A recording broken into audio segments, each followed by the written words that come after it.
We lived in the casino, my parents did, for 34 years.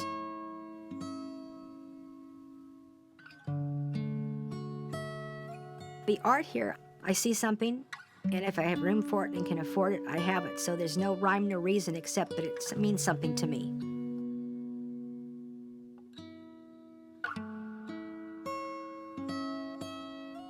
It's just me and my personality. It's what I like.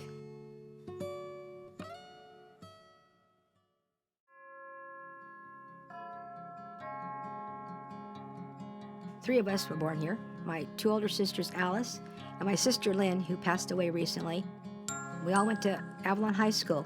Oh, and I get to throw this in on camera too. This is so nice. We all graduated as valedictorians. Every year when the graduation came on and they mentioned the valedictorian, they would read the plaque of the 5 previous years. So when I was valedictorian, I was excited. They'd read all 3 of our names, and for some reason the principal forgot about it and didn't do it. So I didn't get to hear all 3 Eisenhower girls were valedictorians.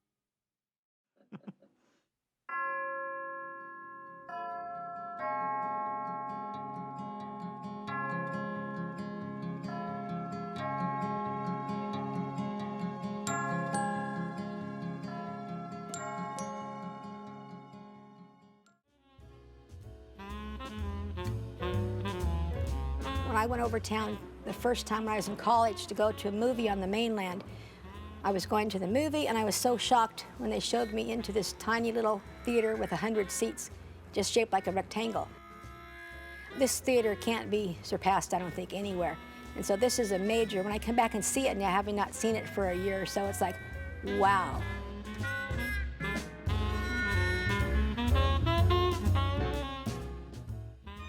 So it's a page organ. What's interesting about this is it has tons of sound effects. When you hear a snare drum playing, there's actually a snare drum that's being played. And what I can remember him doing, we'd be coming up from the theater after work and walking up the ramps, and it was dark in there. We could have turned the lights on, but that's too much work, so I'd walk up the ramps, hanging onto the hand railing, and then going really close to the wall around the corner. It's the world's largest circular dancing ballroom. This is where your grandparents, your great-grandparents, everyone came from 1929 all the way up to the present day. The best bands in the whole world played here. At the end of a big band dance, you'd have 2,000 high heels walking down the ramp. We had the Dick Clark bandstand there, and that's probably my favorite one. Jackie DeShannon was there. What the world needs now is Love, Sweet Love. Paul Peterson was there. Peter and Gordon was there. Then Brian Hyland, who was sealed with a kiss. And we had a couple of band leaders. One of them, Ray Noval, took my sisters and I on down to the beach to help practice swimming. In the 60s, the year I remember the best was Russ Morgan was playing. His band was playing all summer long. Russ Morgan was a man that playing the piano in the ballroom was interesting. To me, it was scarier because I practiced quite often at night in the dark. So I had one light on the piano, and then I'd have to run in the dark from the piano. I'd run across to the apartment door where there was a light turned on so I could get there. For our friends, what they like to do is they like to come up and slide in their socks back and forth across the ballroom floor. And he gives me this guitar he made for me, just out of plywood, basically. It was sort of neat because the other guys all had to play with their tennis rackets. But I had my fancy guitar from Johnny Carlin. So again, he was one of the many people in the casino that worked there and just really gave us a grand time.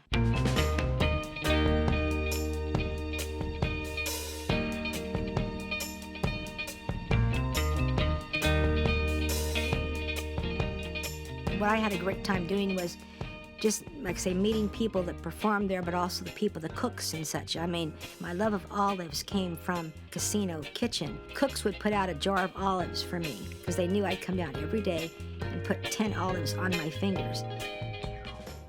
Getting to know people from that kind of thing.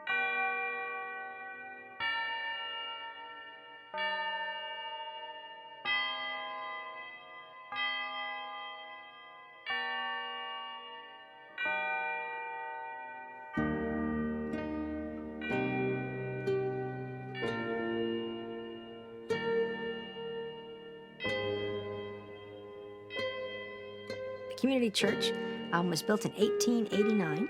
It's the first church in Avalon, and it's a church that I've gone to all of my life. The community church is a really big help in the city of Avalon.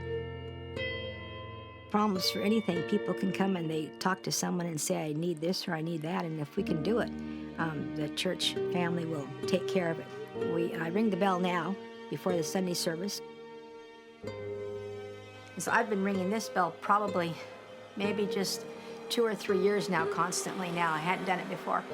But ringing the bell was something that we sort of got to do as kids. If we came to Sunday school and didn't miss any Sundays, or if it was a special day for us, they'd say, you can come upstairs and you guys can ring the bell. So that was sort of fun.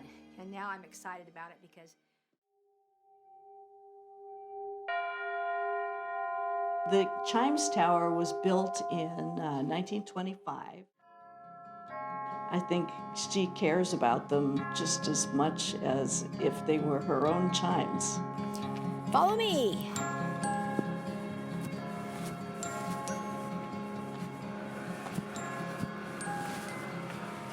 Come on in.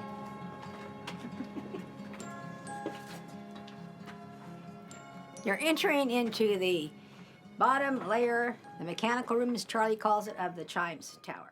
The Chicago Cubs baseball team won the World Series. I went up and played the chimes, I think it was about midnight, and played Take Me Out to the Ball Game, so people would know the Cubs had won. And I've heard more about that from people than I did the first 47 years of playing the chimes. And then a lot of people ask about the keyboard, how do I play the chimes?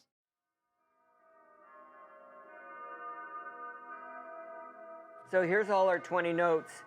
Each note is hung by a wire cable. People think these all look like mailboxes, but they're actually the covers for the striker mechanism. But one man that I really remember, his name was Ernest Williams, but he called himself the Cowboy. He kept in touch with me. He'd come every year to the island until about 10 years later when he passed away, and he made sure that he came over to the bus tours and he looked for me. But those kind of things, I figured, if you say something that is so silly, if they want to believe that, they may believe that. But we never said anything that someone, anything that was not true, at least not on purpose. But also, I do have fond memories. I loved working with everybody because we had a nice little group together. It's Catalina life, but also it's just driving life.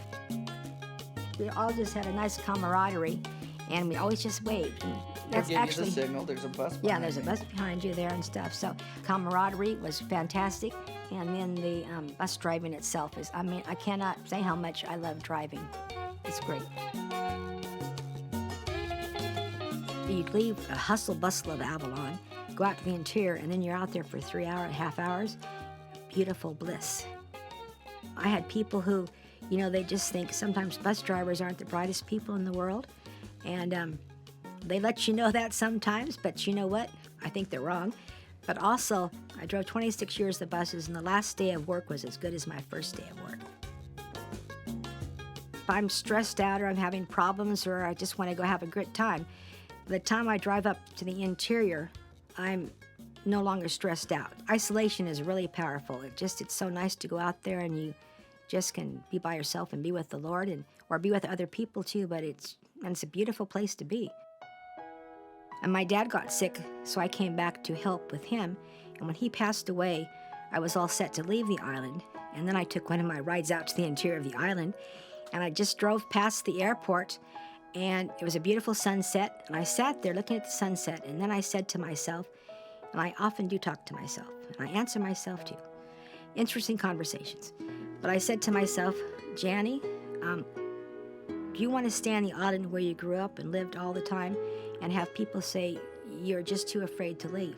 Or why are you staying where you grew up? And I answered myself, do I really care what people think? And myself answered, no, I really don't care.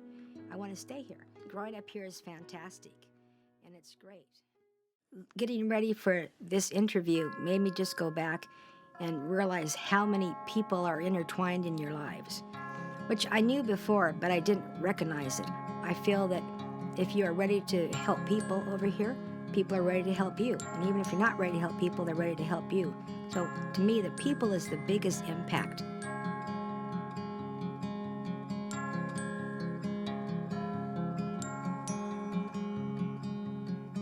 As long as you're happy in life, it doesn't matter what kind of a job you have, what you're doing. What's helped me a lot here has been me over the years when things happen here and there. So I figure with Catalina, Jesus first, Catalina second in my life, I've had a perfect life.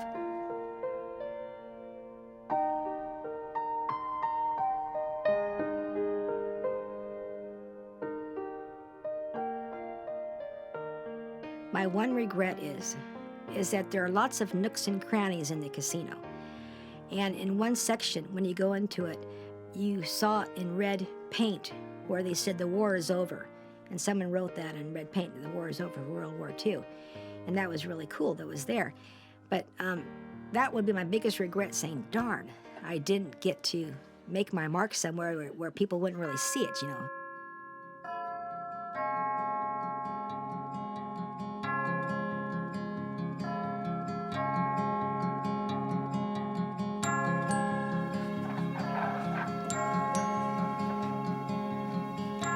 Turns out, no regrets.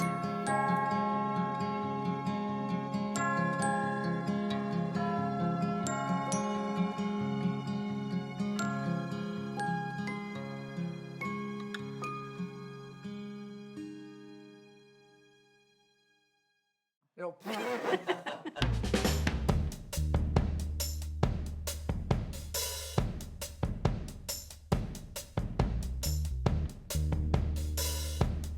Yeah, Jani, you're naturally funny. Your comedic timing is spot on. But some of those jokes. They're bad, huh? That's because of the bus driving jokes, that's why. So you have a raven and you have a crow. A raven has 10 pinion feathers. A crow has 9 pinion feathers. So the difference between a raven and a crow is just a matter of opinion.